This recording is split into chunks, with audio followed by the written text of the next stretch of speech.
شهر رمضان الذي أنزل فيه القرآن هدى للناس وبينات من الهدى والفرقان. وقال النبي صلى الله عليه وسلم: اقرأوا القرآن فإنه يأتي يوم القيامة شفيعا لأصحابه.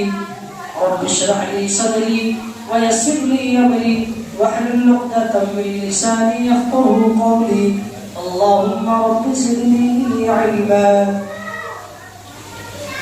معزز حاضرین جمعہ، اسلامی بھائیوں، بزرگوں اور نوجوان ساتھیوں، اللہ تبارک و تعالیٰ کا بہت بڑا کرم اور احسان ہے کہ اس نے ہمیں رمضان المبارک جیسا بابرکت مہینہ عطا کیا، اور اس مبارک مہینے میں روزہ رکھنے، تراویح کی نماز پڑھنے، صدقہ و زکوٰۃ ادا کرنے کی توفیق عطا فرمائی۔ اللہ تبارک و تعالیٰ کا ہم جتنا بھی شکر ادا کریں کم ہے۔ حاضرین گرامی، آج کے اس خطبہ جمعہ میں آپ کے سامنے قرآن مجید کی عظمت، اس کی فضیلت، اس کا مقام اور مرتبہ کیا ہے، اسی موضوع میں کچھ باتیں رکھوں گا۔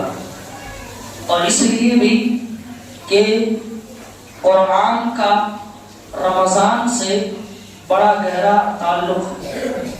یوں سمجھیے کہ جیسے انسان کا جسم ہے اور انسان کے جسم میں روح ہے، جب تک جسم میں روح ہے تو اس جسم کی اہمیت ہے۔ جیسے ہی روح نکل جاتی ہے تو پھر اس مردہ باڈی، اس مردہ جسم کا کوئی معنی نہیں رہ جاتا، یوں ہی بیکار ہو جاتا۔ ایسے ہی رمضان کا قرآن سے رشتہ ہے۔ بغیر رمضان کے قرآن نہیں، اور بغیر قرآن کے رمضان کا تصور نہیں۔ یوں کہیے کہ چولی دامن کا رشتہ ہے دونوں کا۔ یہی وجہ ہے کہ اللہ تبارک و تعالیٰ نے سورہ بقرہ کے اندر کہا: شہر رمضان الذی انزل فیہ القرآن، کہ رمضان کا مہینہ وہ مہینہ ہے جس میں قرآن کو نازل کیا۔ اسی طرح اللہ نے تیسرے پارے کے سورہ قدر کے اندر کہا: انا انزلناہ فی لیلۃ القدر، اے نبی ہم نے اس قرآن کو لیلۃ القدر میں نازل کیا۔ اور لیلۃ القدر کب آتی ہے؟ رمضان کے آخری عشرے میں آتی ہے۔ تو اس سے بھی پتہ چلتا ہے کہ قرآن مجید کا نزول اسی ماہ مبارک میں ہوا، اور جس مہینے میں اس کا نزول ہوا، اور وہ کتاب جو دنیا کی سب سے معتبر کتاب، دنیا کی سب سے زیادہ پڑھی جانے والی کتاب ہے، اس کتاب کا نزول، نازل ہونا اس مہینے میں، اس مہینے کی عظمت کو بتاتا ہے۔ اس مہینے کے یا دونوں کے جو آپسی رشتے ہیں، اس رشتے کی مضبوطی کو یاد دلاتا ہے۔ اسی طرح آپ صلی اللہ علیہ وسلم، حضرت عبداللہ بن مسعود کہتے ہیں کہ آپ صلی اللہ علیہ وسلم کا عالم یہ تھا کہ رمضان المبارک میں آپ صلی اللہ علیہ وسلم نیکی اور بھلائی کے کام میں سبقت کرتے تھے۔ دنیا میں سب سے زیادہ اچھائی کے کام کرنے والا کوئی ویکتی تھا، وہ ہمارے نبی تھے۔ سب سے زیادہ اچھا کام کرنے والا۔ آپ صلی اللہ علیہ وسلم کے بارے میں حضرت عبداللہ بن مسعود کہتے ہیں کہ آپ صلی اللہ علیہ وسلم اچھا کام سالوں بھر کیا کرتے تھے، لیکن جب رمضان آتا تھا تو آپ صلی اللہ علیہ وسلم نیکی کے کام میں سب سے زیادہ حصہ لیتے تھے، بہت زیادہ حصہ لیتے تھے، جلدی کرتے تھے۔ اور یہاں تک کہ جب جبریل علیہ السلام آتے تو جیسے ہی آپ کو آنے کی خبر ملتی فوراً تیار ہو جاتے، اور جیسے ہی جبریل آتے آپ قرآن پڑھ کے ان کو سناتے تھے، نیکی کے کام میں جلدی کرتے تھے۔ تو آپ صلی اللہ علیہ وسلم کے اس عمل سے پتہ چلتا ہے کہ آپ صلی اللہ علیہ وسلم نیکی کا کام سالوں بھر کرتے تھے، لیکن اس ماہ مبارک میں، رمضان کے مہینے میں، آپ صلی اللہ علیہ وسلم نیکی کے کام زیادہ کرتے تھے۔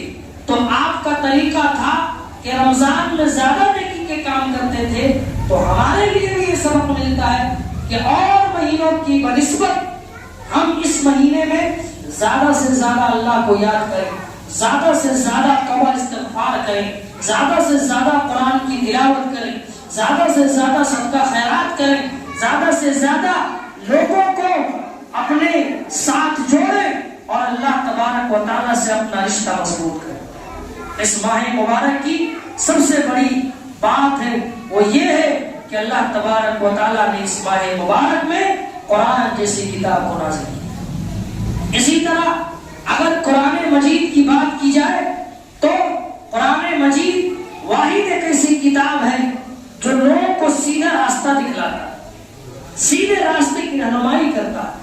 قرآن اعلان کر کے کہتا ہے کہ اے لوگوں، اگر سیدھے راستے پر چلنا چاہتے ہو، جنت میں جانا چاہتے ہو، جنت تک پہنچنا چاہتے ہو تو مجھے پڑھو، مجھے غور سے پڑھو، میری اتباع کرو، تم سیدھے راستے پر چلنے لگو۔ اللہ نے کہا ان ھذا القرآن یہدی للتی ہی اقوم، یہ قرآن انسانوں کو سیدھے راستے دکھاتا ہے۔ وَيُبَشِّرُ الْمُؤْمِنِينَ الَّذِينَ يَعْمَلُونَ الصَّالِحَاتِ، اور ان مومنوں کو خوشخبری سناتا ہے، بشارت سناتا ہے جو قرآن مجید کو پڑھتے ہیں، جو قرآن مجید کو سمجھتے ہیں، لَهُمْ أَجْرٌ كَبِيرٌ، اللہ نے اس کے لیے جنت تیار کر رکھا ہے۔ اجر کبیرہ، بہت بڑا ثواب اللہ نے تیار کر رکھا ہے اس کے لیے جو قرآن مجید کو پڑھتے ہیں، جو قرآن مجید کو سمجھتے ہیں، جو قرآن مجید پر عمل کرتے ہیں۔ اسی طرح اللہ تبارک و تعالیٰ نے قرآن مجید کی عظمت اور اس کی فضیلت کو ایک دو نہیں کئی ایک جگہ پر ذکر کیا ہے۔ ساتھ ہی ہمارے نبی جناب محمد رسول اللہ صلی اللہ علیہ وسلم نے اس قرآن کی عظمت کو کئی ایک حدیثوں میں بیان کیا۔ اس میں سے ایک حدیث ہے، آپ صلی اللہ علیہ وسلم فرماتے ہیں کہ قرآن مجید کو پڑھنے والا دنیا کی کوئی کتاب پڑھ جائیے ثواب نہیں ملتا ہے، کوئی بھی کتاب پڑھ جائیے قرآن کے علاوہ دنیا کی کوئی بھی کتاب اینی بک ثواب نہیں ملے گا، لیکن قرآن وہ کتاب ہے۔ آپ صلی اللہ علیہ وسلم فرماتے ہیں من قرأ حرفا من کتاب اللہ تعالی فلہ به حسنہ والحسنة بعشر امثالها لا اقول الف لام میم حرف بل الف حرف ولام حرف ومیم حرف۔ آپ صلی اللہ علیہ وسلم نے کہا کہ جو کوئی بندہ قرآن مجید سے ایک حرف پڑھتا ہے، ایک حرف الف با تا سا، یہ جو ایک حرف الفابیٹ میں سے بھی ایک حرف پڑھتا ہے، آپ صلی اللہ علیہ وسلم کہتے ہیں فَلَهُ بِهَا حَسَنَةٌ، اس کو ایک نیکی ملتی ہے، وَالْحَسَنَةُ بِعَشَرِ أَمْثَالِهَا، اور ایک نیکی 10 نیکی کے برابر ہے، ایک نیکی 10 کے برابر۔ آپ صلی اللہ علیہ وسلم نے مثال دے کر کے سمجھایا، لا اقول الف لام میم حرف، میں یہ نہیں کہتا کہ الف لام میم یہ ایک حرف ہے، بلکہ آپ نے کہا الف ایک حرف ہے، لام الگ حرف ہے، میم الگ حرف ہے، یہ تینوں ملے الف لام میم، 3 حرف سے مل کر کے یہ الف لام میم بنا۔ تو گویا الف لام میم اگر کوئی پڑھتا ہے تو اس کو 10 یا 30 نیکی ملتی ہے۔ الف لام میم، الف لام میم، صرف 3 لفظ کا ارادہ کرتا ہے، 3 لفظ پڑھتا ہے تو ایک نیکی پر 10 اور 10 کو 3 سے گنا کیجئے 30 نیکیاں ملتی۔ یہ صرف اور صرف قرآن مجید کو پڑھنے کی وجہ سے ملتی ہے۔ اسی طرح اللہ تبارک و تعالیٰ نے صرف پڑھنے کا بھی حکم نہیں دیا، پڑھنے پر ثواب رکھا، لیکن وہ بندہ جو قرآن مجید کو پڑھتا ہے، اس میں غور کرتا ہے، اس کی آیتوں کو سمجھتا ہے، اس کے اندر اپنے زندگی کا لائے عمل تلاش کرتا ہے، زندگی گزارنے کا طریقہ اس سے نکالتا ہے۔ اللہ تبارک و تعالیٰ ایسے شخص کے بارے میں کہتا ہے کتاب انزلناہ الیک مبارک لیدبروا بہ آیاتہ، اللہ نے کہا یہ ایسی کتاب ہے جو بابرکت کتاب ہے، برکت والی کتاب ہے، لیدبروا آیاتہ، اور لوگوں کو کہا گیا کہ اس کی آیتوں میں غور کرو. غور کب ہوگا؟ جب اس کا معنی پڑھیں گے، جب اس کی تفسیر پڑھیں گے، جب قرآن کو ڈیٹیل میں پڑھیں گے، چاہے ہندی میں پڑھیں، چاہے انگریزی میں پڑھیں، چاہے جس بھی بھاشا میں پڑھیں. جب تک اس کے معنی کو نہیں پڑھیں گے ہم غور نہیں کر سکتے کہ قرآن ہم سے کہہ کیا رہا. لِيَدَّبَّرُوا آیَاتِهِ، اس کی آیتوں میں غور کرنا، اس میں ڈوبنا، اس میں چھاننا، تلاش کرنا، اس کے لیے اپنی زندگی کے لیے اس میں سے لاہ عمل نکالنا، زندگی کا اصول نکالنا. اس کے بعد اللہ نے کہا وَلِيَتَذَكَّرَ أُولُو الْأَلْبَابِ، عقل مند ہی لوگ نصیحت حاصل کرتے ہیں، عقل والے ہی نصیحت حاصل کرتے ہیں، عقل والے ہی قرآن کو پڑھتے ہیں، اس کو سمجھنے کی کوشش کرتے ہیں، اس پر عمل کرنے کی کوشش کرتے ہیں. میرے بھائیوں، کہنے کا مطلب یہ ہے کہ قرآن پڑھنا بذات خود ثواب کا کام، سننا ثواب کا کام ہے. اس کو کہیں لا کر کے آپ رکھتے ہیں کسی کے پڑھنے کے لیے، وہ بھی ثواب کا کام ہے. قرآن مجید کی کوئی بات آپ کسی کو بتاتے ہیں، یہ بھی ثواب کا کام ہے. لیکن ان سب سے بہتر صورت کیا ہے کہ آدمی خود قرآن کو پڑھے اور اس میں غور کرے، اس میں تفکر کرے، اس میں سوچے کہ ہم نے جو یہ پڑھی ہے آیت، اس میں اللہ نے کہا کیا ہے. ابھی جو یہ آیت میں پڑھ رہا ہوں، آپ کو بتا رہا ہوں، اس آیت کا مفہوم یہ کہہ رہا ہے کہ اے لوگوں قرآن پڑھو، اس کو سمجھو. جب تم سمجھو گے تمہاری دنیا بھی سمجھ جائے گی، تمہارا آخرت بھی سمجھ جائے گا. یہ تب ممکن ہے جب ہم قرآن کو پڑھیں گے اور وہ بھی سمجھ کے پڑھیں گے. لیکن میرے بھائیوں، افسوس تب ہوتا ہے کہ ہم قرآن کو جیسے تیسے پڑھ لیتے ہیں، ہم قرآن کو کھولتے بھی نہیں. ہمارا عالم یہ دیکھیے، ابھی 6 رمضان ہونے کو ہے اور 6 رمضان گزرنے کو ہے. چاہے ظہر کی نماز کی بات ہو، چاہے عصر کی بات ہو، 1-2 کو چھوڑ کر کے کوئی قرآن کو پڑھنے کے لیے تیار ہے. کتابیں قرآن کی لگی ہوئی ہیں، ادھر الماریوں میں سجائی گئی ہیں، جس میں 25-30 کی تعداد میں قرآن مجید ہے، اور اس پورے محلے میں 1-2 کے علاوہ کوئی پڑھنے والا نہیں. پھر کہتے ہیں کہ ہمارے اوپر ظلم ہو رہا ہے، ہمارے اوپر اتیاچار ہو رہا ہے، ہمیں ستایا جا رہا ہے. اللہ نے کہا کہ اگر تم قرآن کو چھوڑ دو گے تو ہم بھی تجھے چھوڑ دیں گے. تم نے قرآن پر عمل کرنا چھوڑ دیا، ہم نے بھی تجھے چھوڑ دیا. جاؤ ٹاؤ ٹوئیا مارو، اور یوں ہی تمہارے اوپر ظلم و ستم کے پہاڑ ٹوٹیں گے اور تمہارا کوئی پرسان حال نہیں ہوگا. ان میری قوم کے لوگ ہیں جنہوں نے قرآن کو پڑھنا چھوڑ دیا. اللہ نے بھی کہا جاؤ، ہم نے بھی تجھے چھوڑ دیا. ہماری نصرت تمہیں نہیں ملے گی، ہماری رحمت تجھے نہیں ملے گی. اس بابرکت مہینے میں بھی کوئی قرآن کو ہاتھ لگانے والا نہیں، کوئی پڑھنے والا نہیں. یا تو پھر پڑھنا آتا نہیں، یا پھر جانتے ہوئے بھی نہیں پڑھتے. پورے 24 گھنٹے میں سے آدھا گھنٹہ 1 گھنٹہ بھی ہمارے پاس ٹائم نہیں ہے کہ قرآن کو تھوڑا سا بیٹھ کے پڑھیں، اس کا ایک 2 معنی پڑھیں. پھر کس بات کی شکایت کرتے؟ ہم نے قرآن کو تاق میں سجا دیا، ہم نے قرآن کو گلے کا تعویذ بنا دیا، ہم نے قرآن کو اپنے کمر کا تعویذ بنا دیا. کسی کو بھوت پکڑ لے آؤ، ایک سورہ لکھ کر کے اس کے گلے میں ٹانگ دو، بھوت بھاگ جائے. یہ قرآن نہ تو تاقوں میں سجانے کے لیے آیا ہے، قرآن نہ تو الماریوں میں پیک کر کے رکھنے کے لیے آیا ہے. یہ قرآن ہدایت کے لیے آیا ہے، لوگوں کو سیدھا راستہ دکھانے کے لیے آیا ہے. اور یہ تبھی ہو سکتا ہے جب اس کو ہم پڑھیں گے، اس کو سمجھیں گے. اس کے علاوہ کوئی دوسرا راستہ نہیں. اسی طرح اللہ تبارک و تعالیٰ نے اس کے علاوہ کئی ایک مقام پر ذکر کیا کہ قرآن کو جب پڑھا جائے، قرآن کی جب آیت کی تلاوت ہو تو کیسی ہو؟ 60 کی اسپیڈ میں ہو کہ 120 کی اسپیڈ میں ہو کہ بلٹ ٹرین 330 کا رفتار میں ہو.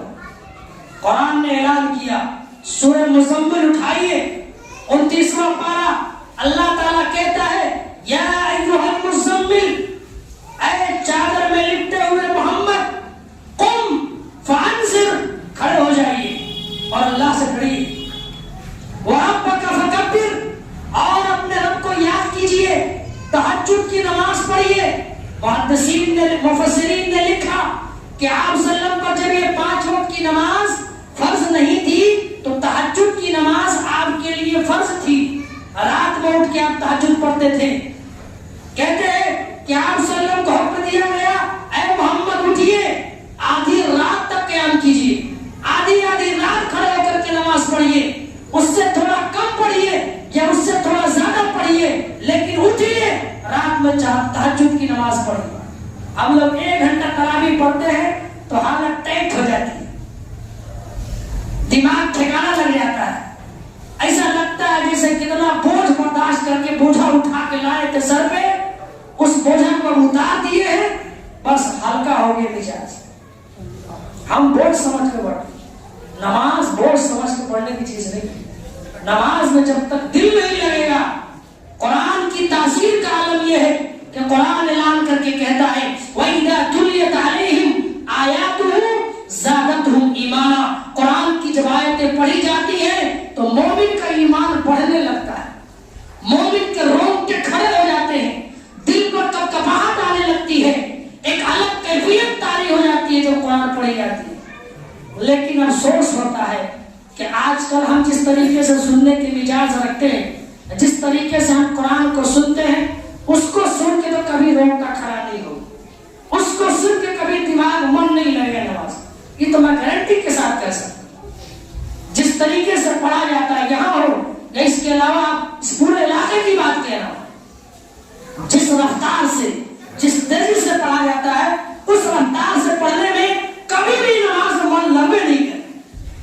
نماز میں من تبھی لگے گا جب آواز بھی اچھی ہو, انداز بھی اچھا ہو, اس کے بولنے کا سلیقہ بھی اچھا ہو, اچھے طریقے سے پڑھنے والا ہو, جذبات میں پڑھنے والا ہو کہ جب جہنم کی آیتیں آئی تو اس کی آنکھوں سے آنسو نکل جائے, جب جنت کی باری آئی یا جنت کا تذکرہ ہو تو اس کے چہرے پہ خوشی آ جائے. جب تک اس کیفیت سے قرآن کو نہیں پڑھیں گے نماز میں من نہیں لگے گی. اگر پوچھ دیجئے صحیح معنوں میں کہ ابھی جتنی آیتیں پڑھی گئی ہے ایک پارہ میں, کوئی ایک لفظ بتا دو اس میں سے کہ تم کو یاد ہو 8 رکعت میں. میں سمجھتا ہوں اکثر کہیں نہیں یاد. یہ کیوں ہے؟ اس لیے کہ شریری فزیکلی ہم یہاں موجود ہیں, پڑھ رہے ہیں, کھڑے ہیں, لیکن مینٹلی کہیں اور ہے, کہیں اور ہمارا دماغ گھوم رہا ہے. ہم لوگ اس لیے من لگا کر کے اور نماز تو نماز سمجھ کر کے پڑھنا چاہیے. اسی طرح قرآن, جس قرآن کے بارے میں جس قرآن کی اتنی عظمت ہے, اتنی فضیلت ہے, اس قرآن کے بارے میں آپ صلی اللہ علیہ وسلم فرماتے ہیں کہ کل قیامت کے دن جب سب لوگ پریشان ہوں گے, کوئی کسی کا نہیں ہوگا, قرآن آئے گا, کہے گا اے اللہ یہ مجھے پڑھا کرتا تھا, اے اللہ یہ مجھے رات میں اٹھ کر کے تلاوت کیا کرتا تھا, اے اللہ اس کو معاف کر. اللہ کے نبی فرماتے ہیں الصیام والقرآن یشفعان للعبد یوم القیامہ.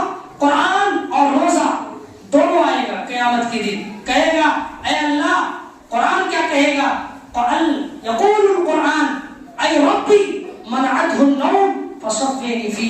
اے قرآن کہے گا اے اللہ میں نے اس کو رات میں سونے سے روکا, یہ سونا چاہتا تھا لیکن اس نے سویا نہیں, قرآن کو پڑھا, قرآن کو سنا, تہجد پڑھا, تراویح میں قرآن کو سنا, اے اللہ سفارش کرتا ہوں اس کو معاف کیا جائے. اللہ کہے گا جاؤ میں نے معاف کیا. روزہ آئے گا, روزہ بھی کہے گا وَيَقُولُ الصِّيَامُ اے ربی منعته الطعام والشهوة.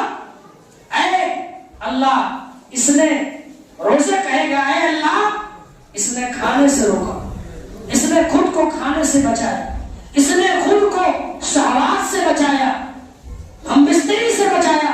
کھانا حلال تھا, بیوی سے ملنا بھی حلال تھا, لیکن روزے کی حالت میں اس نے خود کو کنٹرول کیا نہیں کیا.